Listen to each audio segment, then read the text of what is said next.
You ask Tiger to solve. This deals with linear equations with one unknown.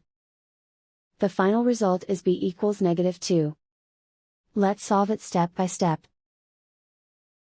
Swap sides.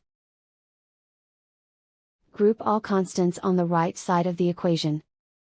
Subtract 7 from both sides. Group like terms. Simplify the arithmetic.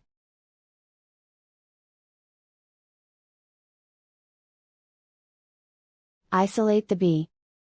Divide both sides by -4. Cancel out the negatives. Simplify the fraction. Move the negative sign from the denominator to the numerator. Find the greatest common factor of the numerator and denominator. Factor out and cancel the greatest common factor. And so the final result is b equals -2.